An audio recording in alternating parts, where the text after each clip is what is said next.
Bonsoir à ceux qui nous ont rejoints. Que Dieu soit béni pour sa présence au milieu de nous.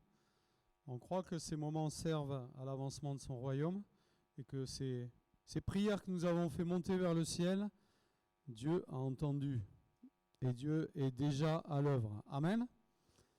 On va continuer sur l'étude des apôtres. C'est notre 4e étude et on est toujours sur la deuxième partie concernant le choix des 12 apôtres.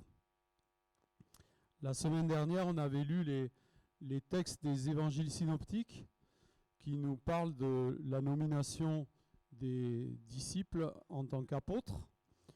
Donc c'est dans Matthieu chapitre 10, Marc chapitre 3 et Luc chapitre 6. Et on a vu plusieurs points. Qui peut me rappeler les points? On avait vu 3 points. Comment Jésus s'y prend pour choisir les 12. Exactement. Il monte sur la montagne pour prier. Hein? C'est une bonne habitude que nous devons prendre, et particulièrement devant des décisions importantes. Je pense que c'était important de choisir les 12 apôtres. C'était pas un moment anodin. Et parfois, il y a des moments comme ça dans nos vies, dans nos parcours, hein, où il y a des décisions importantes, et apprenons à monter sur la montagne pour consulter le Seigneur. On va revenir sur ces choses. Ensuite, qu'est-ce que fait Jésus? Il les appelle. Une fois qu'il a prié, ça y est, maintenant il a les noms. Et il va les appeler. Et on voit que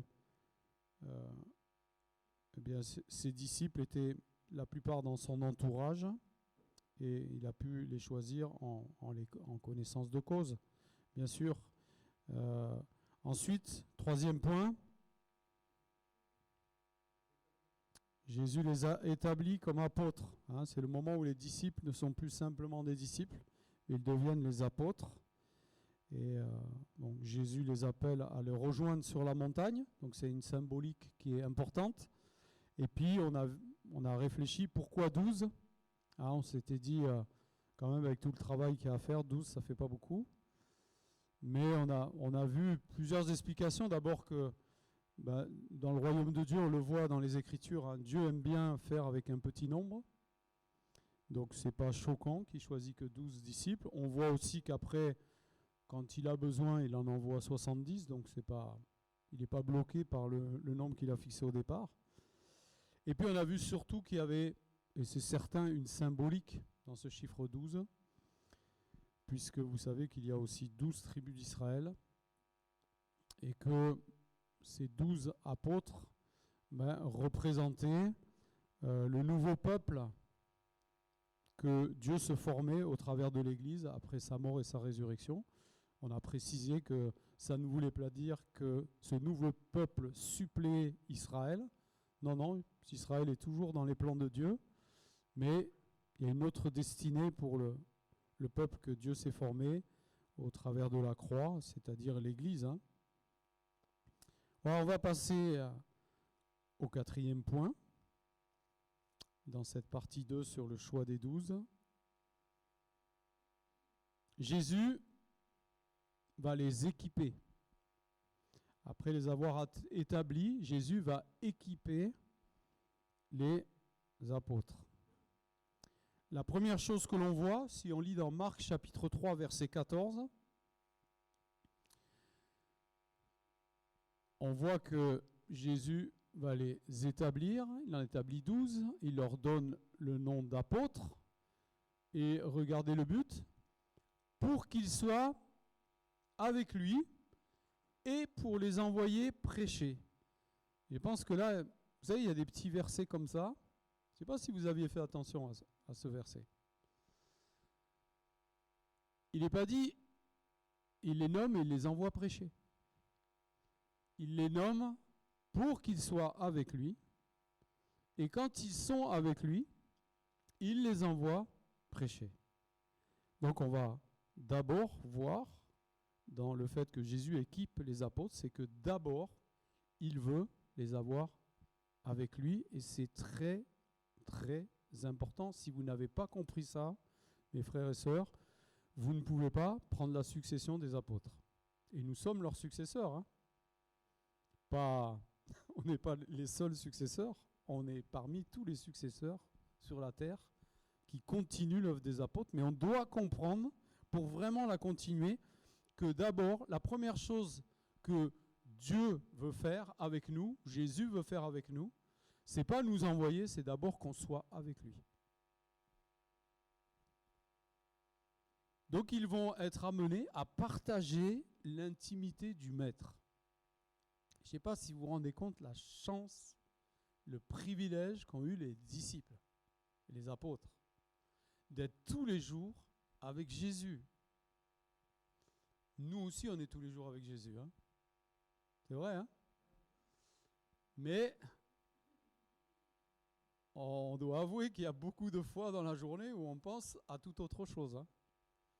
On est tellement occupé à nos différentes tâches, et c'est normal, on ne va pas culpabiliser pour ça, et Jésus ne nous fait pas de reproches.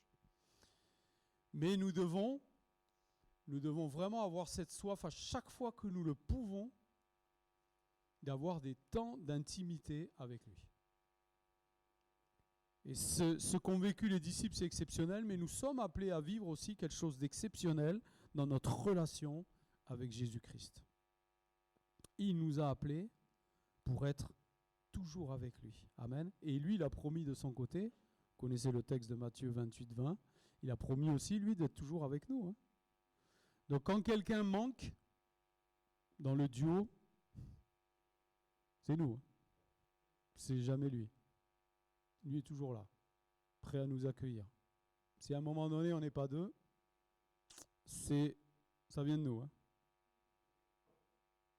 En fait, ce qui faisait la force, ce qui va faire la force de ce groupe de 12, c'est la relation qu'ils vont vivre avec Jésus, qui a fait d'eux des grands hommes de Dieu.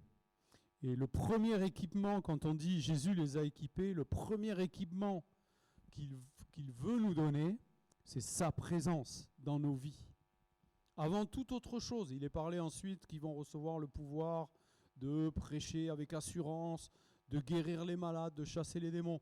Et nous, c'est parfois ce qu'on aimerait pour nous, ce qu'on aimerait aussi voir dans les responsables.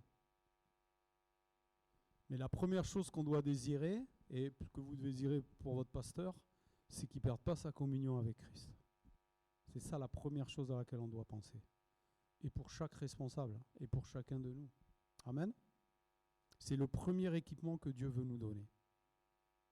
Il n'y a pas de service efficace, je cite, hein, il n'y a pas de service efficace qui ne surgit d'une relation personnelle avec le Seigneur.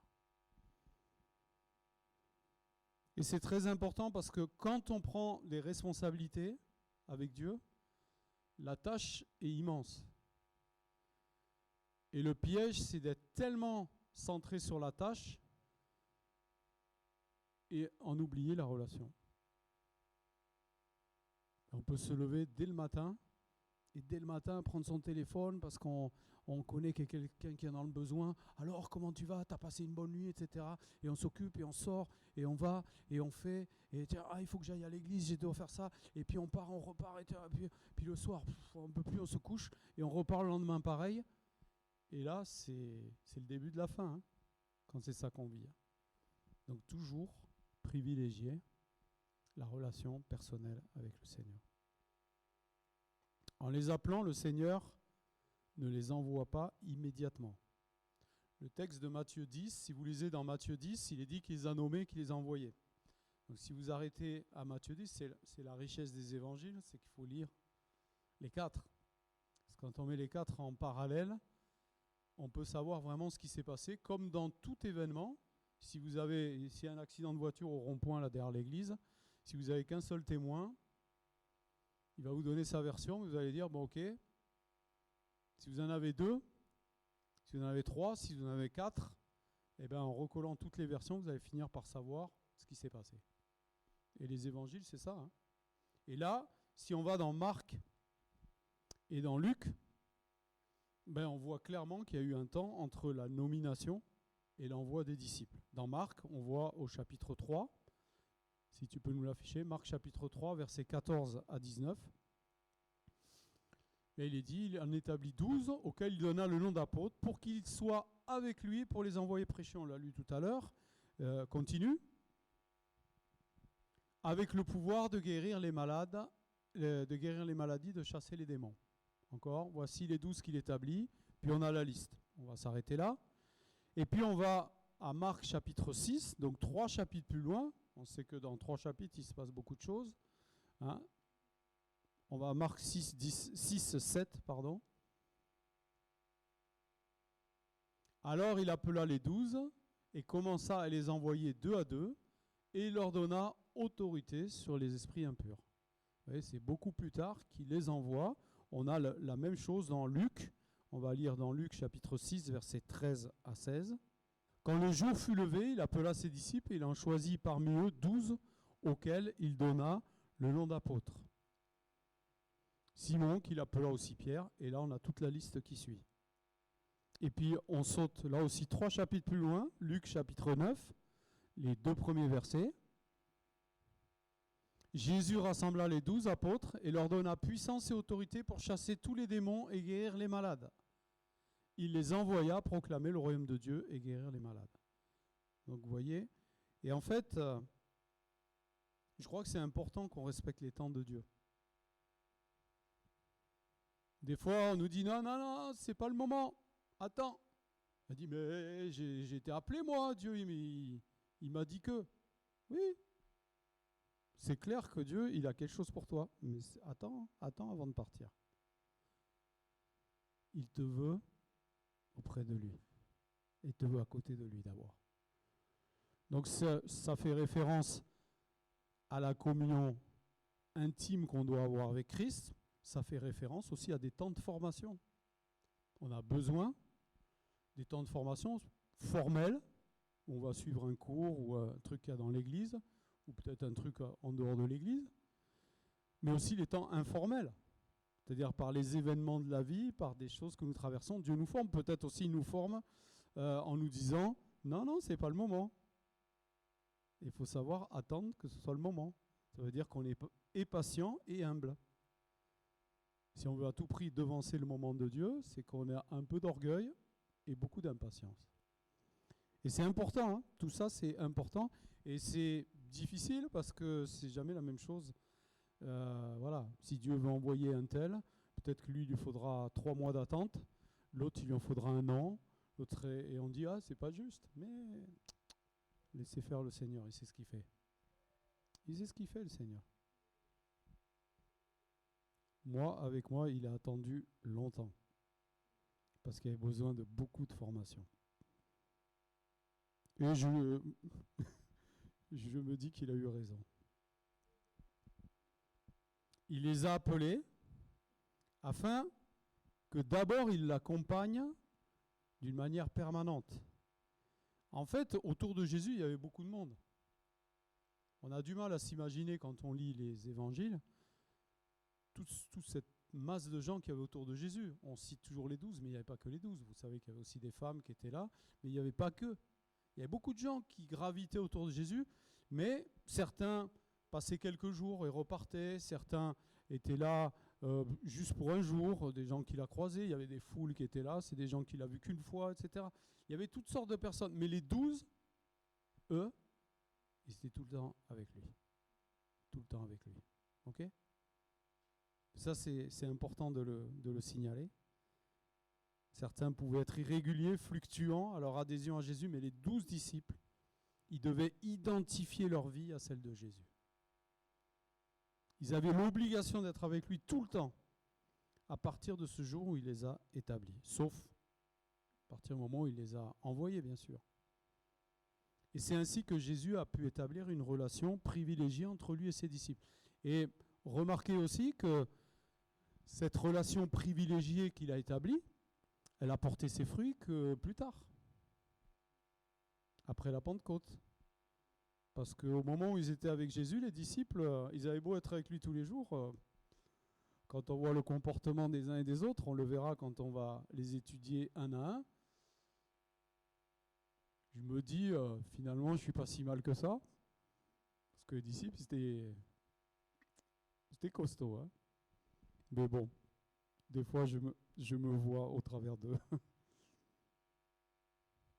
Ils étaient formés d'une manière spéciale aussi, Jésus le dit lui-même, ils étaient formés par le Seigneur sur les mystères du royaume de Dieu. Jésus leur donnait une instruction différente à eux de celle qu'il donnait aux autres. On lit dans Matthieu 13, verset 10, on lira jusqu'au verset 17. Les disciples s'approchèrent et lui dirent « Pourquoi leur parles-tu en parabole ?» Jésus leur répondit « Parce qu'il vous a été donné à vous de connaître les mystères du royaume des cieux, mais qu'à eux, cela n'a pas été donné. En effet, on donnera à celui qui a et il sera dans l'abondance, mais à celui qui n'a pas, on enlèvera même ce qu'il a. C'est pourquoi je leur parle en parabole, parce qu'en voyant, ils ne voient pas, et qu'en entendant, ils n'entendent pas et ne comprennent pas. Pour eux s'accomplit cette prophétie d'Ésaïe, vous aurez beau entendre, vous ne comprendrez pas, vous aurez beau regarder, et vous ne verrez pas. En effet, le cœur de ce peuple est devenu insensible, ils se sont bouchés les oreilles, ils ont fermé les yeux de peur que leurs yeux ne voient, que leurs oreilles n'entendent, que leur cœur ne comprenne, qu'ils ne se convertissent et que je ne les guérisse. Mais heureux sont vos yeux parce qu'ils voient et vos oreilles parce qu'elles entendent. Je vous le dis en vérité, beaucoup de prophètes et de justes ont désiré voir ce que vous voyez et ne l'ont pas vu, entendre ce que vous entendez et ne l'ont pas entendu. Amen. Puis on peut lire aussi dans Marc chapitre 4, les versets 10 et 11. Lorsqu'il fut seul avec eux, ceux qui l'entouraient avec les 12 l'interrogèrent sur cette parabole. Et il leur dit, c'est à vous qu'il a été donné de connaître le mystère du royaume de Dieu. Et pour ceux qui sont à l'extérieur, tout est présenté en parabole. Ça rejoint ce qu'on a entendu dans l'évangile de Matthieu. Il y a aussi le sermon sur la montagne. Le sermon sur la montagne où il n'y avait pas que les 12. Et les 12 n'avaient pas encore été nommés apôtres. Mais ils étaient là. Et il y a un enseignement qui a été donné particulier justement sur une relecture de la loi, de certains principes, parce qu'il y avait besoin de recadrer par rapport à tout ce que les pharisiens, les hommes religieux de l'époque, avaient fait des commandements de Dieu. Et ce recadrage, Dieu veut le faire constamment avec nous.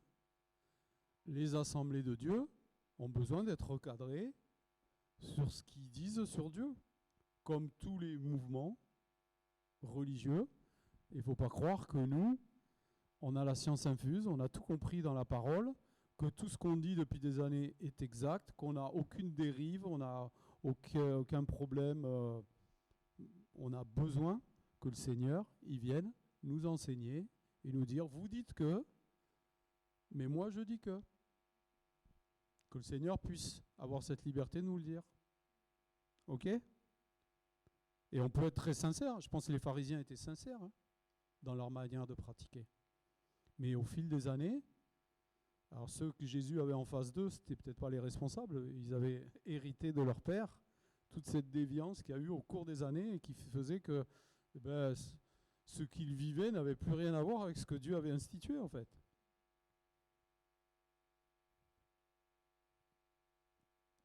Aujourd'hui, nous savons que cette formation particulière que Jésus a accordée aux disciples, aux apôtres, elle n'est plus réservée à des élites. Elle est pour tout le peuple. Amen. Elle est pour tout le peuple. C'est un des éléments importants de la réforme. Faites un peu d'histoire, et la réforme a eu quelque chose d'excellent. C'est qu'elle a permis aux fidèles de lire par eux-mêmes la parole.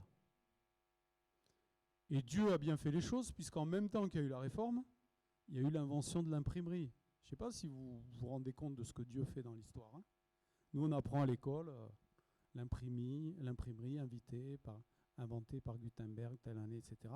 Et comme par hasard, c'est en même temps que la réforme. Et le premier livre qui est imprimé, c'est la Bible. C'est un hasard, bien sûr. Mais en tous les cas, ça a permis que les gens puissent par eux-mêmes. Et ça change tout quand on découvre. C'est pour ça les frères et sœurs, on vous encourage à lire la Bible et l'étudier. C'est tellement mieux quand vous étudiez par vous-même que quand vous ne faites qu'écouter des sermons. C'est bien, les prédications, c'est bien, ça vous aide. Mais c'est tellement mieux d'apprendre par soi-même. Moi, je me souviens quand j'étais à l'université, je faisais l'aller-retour, comme j'étais fiancé à Valérie, je ne voulais pas rester sur Toulouse, elle habitait à Albi. Donc je faisais l'aller-retour en train tous les jours pour venir à la fac. Et il y avait des fois, j'avais cours le matin, puis j'avais un cours tard le soir. J'avais pas envie d'y aller, je rentrais, moi. Et en fait, j'achetais le polycope du cours. Mais en fait, les meilleures notes que j'avais, c'est pas les cours auxquels j'assistais, c'est les cours que j'avais bûchés tout seul, à partir du polycope. Parce que je devais prendre le truc, éplucher, chercher, machin, alors que là, vous êtes assis, le gars, il parle, prenez des notes, et en fait, vous repartez, vous vous rappelez de... Alors que quand vous avez cherché par vous-même, c'est là-dedans. Hein. Et j'ai toujours eu des meilleures notes au cours où je n'allais pas. Mais parce que j'étais sérieux. Il y en a qui n'allaient pas au cours et ils bûchaient pas le polycope. Hein. Et moi, je travaillais le polycope, et franchement, et avec le Seigneur, c'est pareil. Hein. Donc c'est bien, j'aimais être enseigné à la fac et tout ça, ça me plaisait d'assister à des cours, ça dépendait lesquels, mais il y en a où je me régalais. Mais c'est jamais mieux que qu'on étudie par soi-même. Donc c'est bien de venir écouter les études bibliques, c'est bien de venir au culte, d'être enseigné. Il y a des personnes, la Bible dit, hein, le Seigneur a donné à l'Église des enseignants, des pasteurs, etc. C'est tous des ministères de la parole. Hein.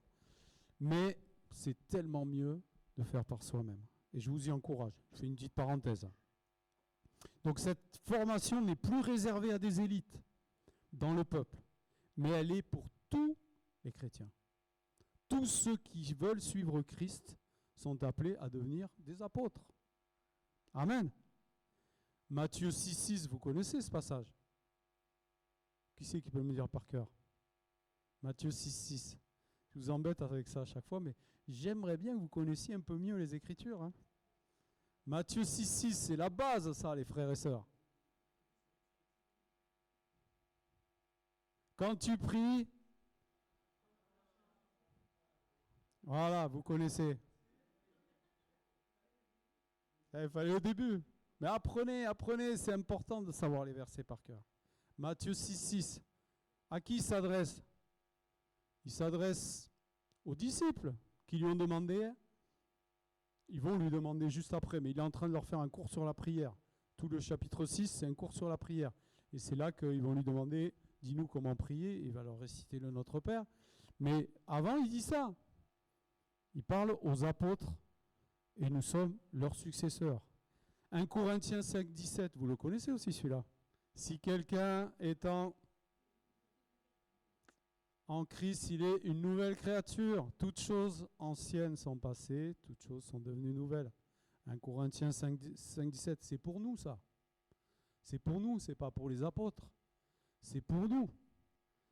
C'est vivre la dimension de Christ dans nos vies.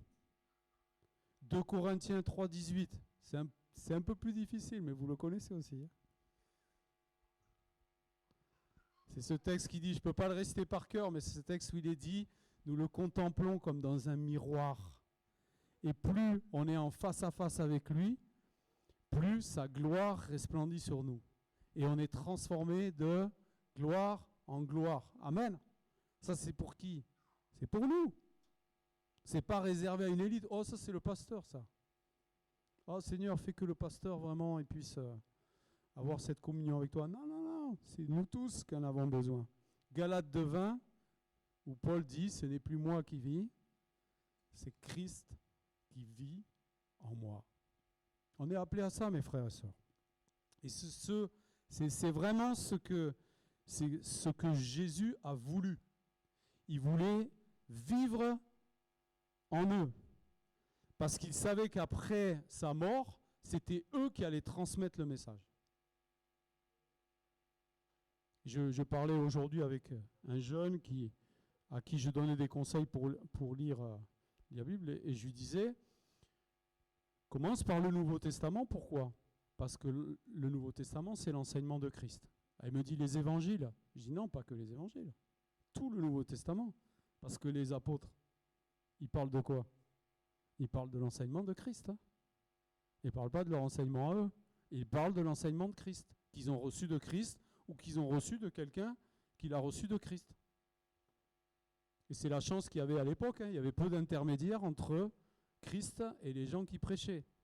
Ils avaient soit eux-mêmes côtoyé Christ, les apôtres, soit ils avaient côtoyé un apôtre qui avait côtoyé Christ. Donc c'était pas mal. Aujourd'hui, il y a eu des intermédiaires, hein, mais on a la parole. Entre-temps, il y a eu la parole. Donc ça change tout. Parce que la parole, elle reste, elle ne bouge pas. Donc voilà, Dieu veut être avec eux. Amen. Rappelez-vous de ça, j'ai vraiment insisté là-dessus parce que nous, on va s'attarder sur le fait, les disciples, ils regardent, Chloé l'a lu, le gars, il dit, allez, il prend la main du paralytique, lève-toi, marche. Trop bien. Ouais, mais d'abord, il a fallu qu'il soit avec Jésus. Et nous, on brûle les étapes, on veut ça tout de suite. Hein. Il va ensuite, donc deuxième point, il va les envoyer. Jésus va les envoyer. Il leur donne une mission à l'égard de ceux qui ne le connaissent pas. Clairement, on est à l'aube du christianisme. Jésus n'est même pas encore mort sur la croix. Hein. Donc on est vraiment à l'aube du christianisme.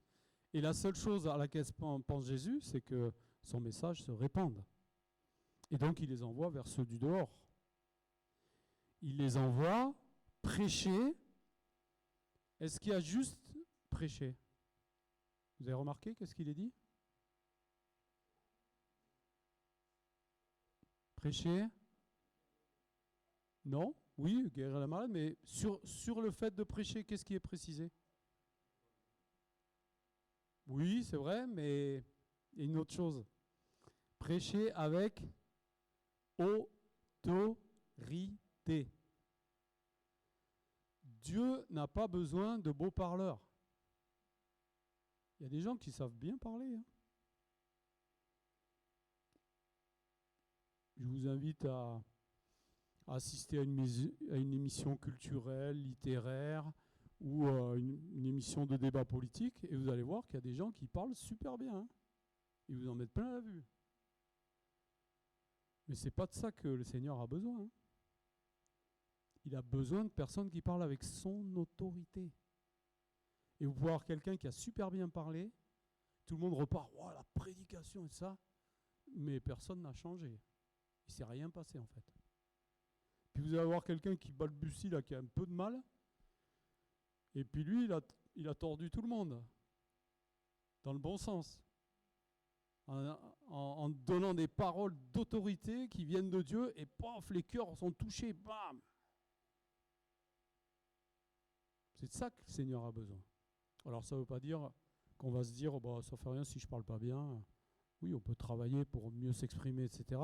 Mais ce sur quoi on va insister, c'est de recevoir l'autorité qui vient d'en haut. Si on n'a pas cette autorité, on est juste des parleurs. Mais des parleurs, il n'y en a pas que dans les églises. Hein. Il y a plein d'endroits où il y a des gens qui font des discours devant les autres. Hein. Mais dans les églises, ça ne doit pas être pareil qu'ailleurs. Il doit se passer quelque chose. Et en tant que prédicateur, on est toujours en train de dire, Seigneur, il faut que tu parles au travers de ma bouche. Sinon, ça ne sert à rien, je perds mon temps. Et dans les prédications, l'autorité du Seigneur permet qu'il y ait des paroles de connaissance, des paroles prophétiques, etc. Quand il y a cette dimension, vous vous dites, là, il y a l'autorité du Seigneur. Et c'est ce qui s'est passé avec les disciples, on va le voir. Jésus les a établis d'abord pour les envoyer prêcher avec autorité. Et puis aussi, évidemment, pour guérir les malades et chasser les démons. On voit que Jésus fait des promesses à ce sujet et que quand Jésus fait une promesse, c'est pas du chiquet, c'est de la vérité.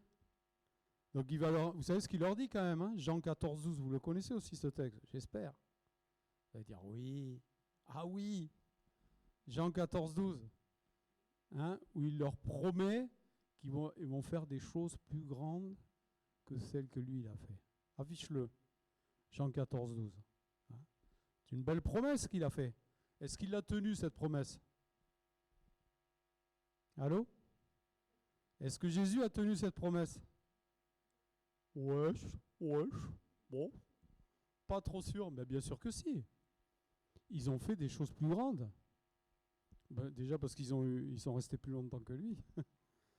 Et puis, ben, l'évangile a explosé. L'évangile s'est répandu d'une manière extraordinaire dans les jours qui ont suivi la mort de Jésus, les semaines, les mois. L'évangile s'est répandu dans tout le Moyen-Orient. Jésus avait eu une influence que sur la Judée, la Galilée, puis un peu plus loin que la Galilée. Et on sait qu'il y a eu 120 personnes pour prier à la Pentecôte. Bon, ça ne veut pas dire qu'il n'y avait que 120 personnes qui avaient été touchées par le message de Jésus, mais il y a eu beaucoup d'opposition, etc. Et des portes se sont ouvertes après, et les disciples ont pu faire des choses extraordinaires. Et nous, aujourd'hui, on est dans la continuité de faire des choses extraordinaires. Parce qu'on a aussi des moyens que les apôtres n'avaient pas à l'époque. Moi, je trouve extraordinaire qu'on puisse écouter une prédication sur YouTube. Ça permet, alors bien sûr, dans tous les moyens, il y a des dérives, hein, mais on ne va pas s'attacher à ça. Mais vous vous rendez compte que vous pouvez être entendu. Il y a des personnes, enfin moi c'est pas mon cas, mais il y a des personnes qui prêchent sur YouTube, ils sont entendus sur la terre entière par des milliers de personnes. Mais ça c'était impossible. Et il y a plein de choses qu'on a comme possibilité, et on vit des choses extraordinaires, et on est dans la continuité. Il va leur promettre des prodiges et des miracles. Et c'est une chose qui va devenir une réalité. Dans Actes chapitre 2, verset 43, on va enchaîner les versets. Si tu peux aller assez vite pour me suivre, parce qu'on ne va pas avoir le temps de finir, sinon. Acte 2, 43. La crainte s'emparait de chacun et se faisait beaucoup de prodiges et de signes miraculeux par l'intermédiaire des apôtres. On va au chapitre 3, versets 6 et 7. Chloé nous en a parlé tout à l'heure. Alors Pierre lui dit, je n'ai ni argent ni or, mais ce que j'ai, je te le donne. Au nom de Jésus-Christ de Nazareth, lève-toi et marche. Et qu'est-ce qui se passe? Il le prit par la main droite, il le fit lever, ses pieds et ses chevilles s'affermirent immédiatement. Amen. Chapitre 5, verset 11. Une grande crainte s'empara de toute l'Église, de tous ceux qui apprirent ces événements. Continue. Beaucoup de signes miraculeux et de prodiges se faisaient au milieu du peuple par l'intermédiaire des apôtres. Ils se tenaient tous d'un commun accord au portique de Salomon. Personne d'autre n'osait se joindre à eux, mais le peuple les tenait en grande estime. Vous voyez l'influence des miracles, des prodiges. Le nombre de ceux qui croyaient au Seigneur, hommes et femmes, augmentait de plus en plus. On en venait à sortir les malades dans les rues et à les placer sur des civières et des brancards afin que lorsque Pierre passerait, son ombre au moins couvre l'un d'eux. Une foule de gens accourait aussi des villes voisines vers Jérusalem. Ils amenaient des malades et des personnes tourmentées par des esprits impurs et tous étaient guéris. Amen. Ensuite, avec le grand prêtre et tous ceux qui étaient avec lui, c'est-à-dire le parti des Sadducéens, se levèrent remplis de jalousie. Ils firent arrêter les apôtres et les jetèrent dans la prison publique. Mais pendant la nuit, un ange du Seigneur ouvrit les portes de la prison et les fit sortir. Et leur dit, allez-y, tenez-vous dans le temple et annoncez au peuple toutes les paroles de la vie nouvelle. Amen. Extraordinaire ce qu'ils vivaient. Hein. Chapitre 6, versets 7 et 8. La parole de Dieu se propageait de plus en plus. Le nombre des disciples augmentait beaucoup à Jérusalem et une grande foule de prêtres obéissait à la foi. Étienne, plein de foi et de puissance, accomplissait des prodiges et de grands signes miraculeux parmi le peuple. Chapitre 8, versets 6 à 13. Les foules tout entières étaient attentives à ce que disait Philippe lorsqu'elles apprirent qu'ils virent les signes miraculeux qu'il accomplissait. En effet, des esprits impurs sortaient de beaucoup de démoniaques en poussant de grands cris et beaucoup de paralysés et de boiteux étaient guéris. C'est pas rien ce qu'on lit là. Il y a une grande joie dans cette ville. Continue. Un homme du nom de Simon se trouvait déjà dans la ville, se présentant comme un personnage important. Il exerçait la magie et provoquait l'étonnement du peuple samaritain. Tous, du plus petit jusqu'au plus grand, l'écoutaient attentivement et disaient « Cet homme est la puissance de Dieu, celle qui s'appelle la grande ». Ils l'écoutaient attentivement parce qu'il avait depuis longtemps étonné par ses actes de magie. Mais quand ils eurent cru à Philippe, qui leur annonçait la bonne nouvelle du royaume de Dieu et du nom de Jésus-Christ, hommes et femmes se firent baptiser. Simon lui-même crut aussi, et après avoir été baptisé, il ne quittait plus Philippe. Il voyait avec étonnement les grands miracles et signes qui s'accomplissaient. Amen. Chapitre 9, verset 32. Comme Pierre parcourait tout le pays, il descendit aussi rendre visite aux saints qui habitaient à Lyde. Il y trouva un homme appelé Énée, qui était couché sur un lit depuis 8 ans, parce qu'il était paralysé. Pierre lui dit, Énée, Jésus-Christ te guérit, lève-toi et fais toi-même ton lit. Aussitôt, il se leva. Tous les habitants de Lyde et du Saron le virent et se convertirent au Seigneur. Il y avait à Jaffa, parmi les disciples, une femme appelée Tabitha, ce qui signifie gazelle. Elle faisait beaucoup de bien et donnait de son argent aux autres. Elle tomba malade à cette époque-là et mourut. Après l'avoir lavée, on la déposa dans une chambre à l'étage. Or, Lyde est près de Jaffa, et les disciples avaient appris que Pierre s'y trouvait. Ils envoyèrent donc 2 hommes vers lui pour le supplier de venir jusque chez eux sans tarder.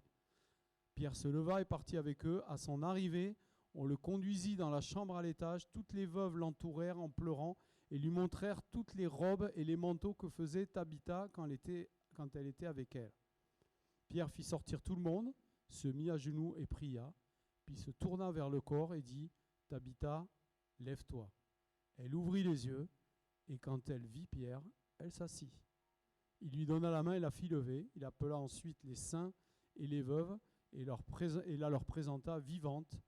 Cela fut connu de tout Jaffa, et beaucoup crurent au Seigneur. Amen. Et dernier passage dans le chapitre 12, versets 6 à 18. La nuit qui précédait le jour où Hérode allait le faire comparaître, Pierre, attaché avec 2 chaînes, dormait entre 2 soldats, des sentinelles postés devant la porte, gardaient la prison. Soudain, un ange du Seigneur survint et une lumière resplendit dans la cellule. L'ange réveilla Pierre en le frappant au côté et lui dit « Lève-toi, vite !» Les chaînes tombèrent de ses mains. Puis l'ange lui dit « Mets ta ceinture et tes sandales ». C'est ce qu'il fit. L'ange lui dit encore « Mets ton manteau et suis-moi ». Pierre sortit et le suivit, sans savoir que ce que l'ange faisait était réel. Il croyait avoir une vision. Ils passèrent la première garde, puis la seconde, et ils arrivèrent à la porte de fer qui mène à la ville. La porte s'ouvrit d'elle-même devant eux, et ils sortirent et s'avancèrent dans une rue. Aussitôt, l'ange quitta Pierre. Amen. Bon, moi qui suis aumônier de prison, je peux vous dire qu'on ne sort pas comme ça. Incroyable. Incroyable tout ce qu'ont vécu les apôtres, et d'autres que les apôtres, puisqu'il est parlé de Philippe. Philippe qui n'est pas l'apôtre, Philippe qui est un autre Philippe. Et donc ça s'est transmis, et d'autres, on aurait pu parler de Paul et tout ce qu'il a vécu. C'est une chose que les disciples demandaient dans les prières, que la parole soit accompagnée de prodiges et de miracles. C'est une chose qu'ils demandaient. Et c'est une chose qu'on n'entend pas souvent dans les prières. C'est vrai ou pas ? Est-ce que vous priez souvent pour ça ? Parce que c'est important de lier les miracles à la parole. Parce que quand on prie juste pour les miracles, on est tourné vers soi. Quand on les lie à la parole, on est tourné vers Dieu. Parce que moi, ce qui m'impressionne dans les textes qu'on a lus, c'est que quand ces miracles s'accomplissaient, les gens croyaient à Dieu. Ils ne croyaient pas aux apôtres. Ils croyaient à Dieu. Pourquoi ? Parce que c'était lié au message et à la parole. Ces apôtres ne faisaient pas que venir en disant « Ouais, on guérit les malades, paf, paf, paf ». Mais ils proclamaient l'évangile et ils disaient de qui ça venait, ces miracles. Et en fait, notre désir, lorsqu'on souhaite des miracles, c'est que le nom du Seigneur soit glorifié, que sa parole soit confirmée. C'est important, les motivations pour lesquelles on prie. Jacques dit, vous n'êtes pas exaucés parce que vous priez selon vos propres désirs. Et nous devons prier pour des motifs spirituels. Il va promettre aussi de remplir leur bouche. Matthieu 10, 19.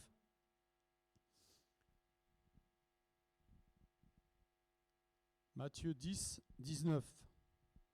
Mais quand on vous fera arrêter, ne vous inquiétez ni de la manière dont vous parlerez, ni de ce que vous direz. Ce que vous aurez à dire vous sera donné au moment même. Amen. Est-ce que vous y croyez à ça, mes frères et sœurs ? Je ne suis pas sûr. Vous y croyez? Amen. Ça veut dire que quand vous vous trouvez en difficulté avec les collègues de travail qui posent des questions bizarres et que vous dites ah, croyez que Dieu va remplir votre bouche. Croyez-le. Pour ça, il faut être avec lui. Bon, on revient à ce qu'on a dit au début de l'étude. Hein. Vous n'êtes pas en communion avec lui. Mais si vous êtes en communion avec lui, croyez qu'il va vous donner les paroles. Et c'est ce qu'il va faire. Lisons ensemble Acte 4, 13.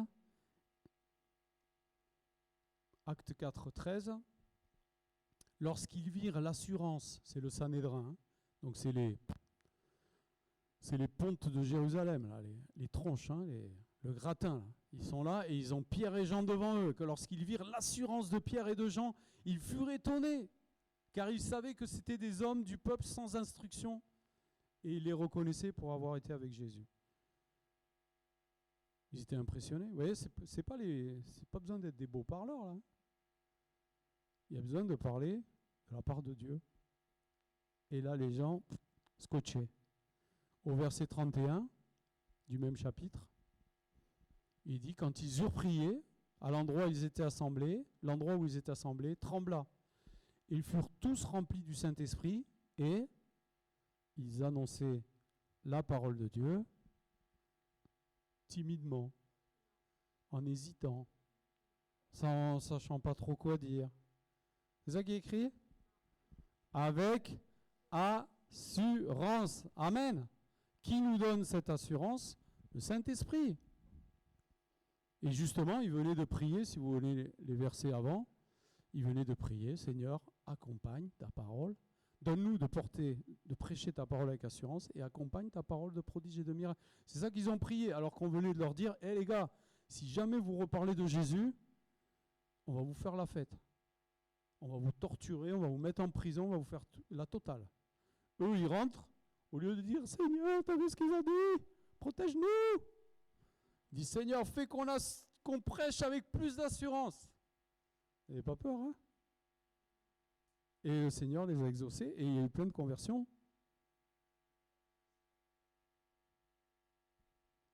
Dans l'Ancienne Alliance, la dimension d'évangélisation n'existait pas.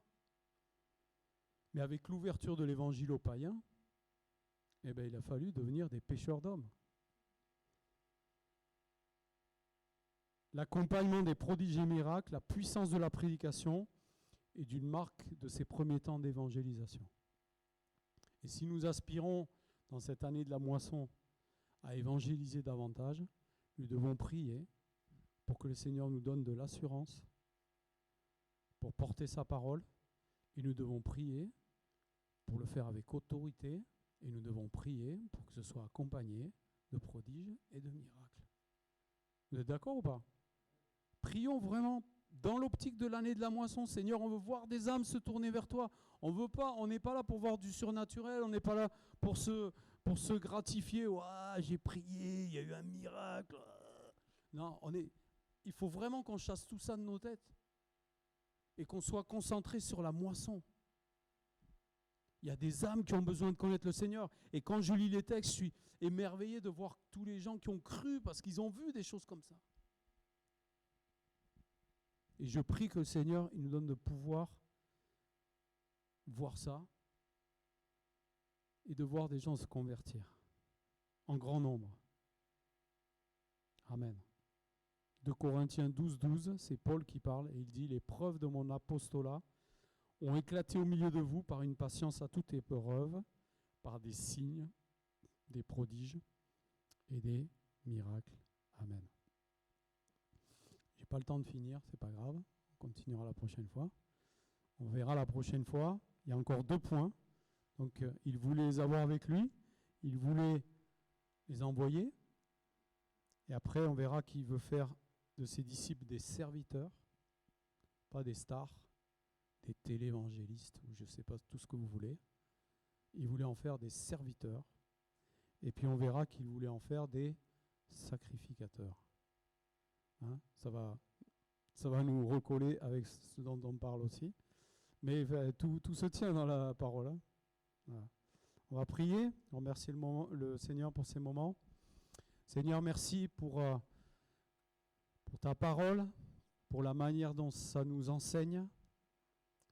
Moi, je te bénis de vivre dans cette nouvelle alliance où il n'y a personne au-dessus des autres. On est tous à égalité, on est tous appelés à te servir. Il peut y avoir un miracle, un prodige par la main de n'importe qui au milieu de nous. Ce n'est pas en fonction de nos rôles, de nos titres. Seigneur, c'est toi qui décideras qui fera quoi. Nous voulons nous tenir prêts, Seigneur. Nous voulons avoir cette mentalité des apôtres, désirant avoir cette autorité à chaque fois que nous parlons de toi. Non pas pour nous glorifier, mais pour que des âmes te connaissent. Nous voulons avoir cette capacité qui vient d'en haut, cette foi, pour opérer des miracles en ton nom. Seigneur, donne-nous cette dimension. Réveille-nous, Seigneur. Réveille-nous, remplis-nous, déverse ton esprit sur nous, Seigneur, afin qu'il n'y ait pas une personne qui reste cachée, mais que tous, nous nous levions pour annoncer l'Évangile. Merci, Seigneur. Tu nous veux auprès de toi, mais tu veux aussi nous envoyer. Merci, Seigneur. Que ton nom soit béni. Amen.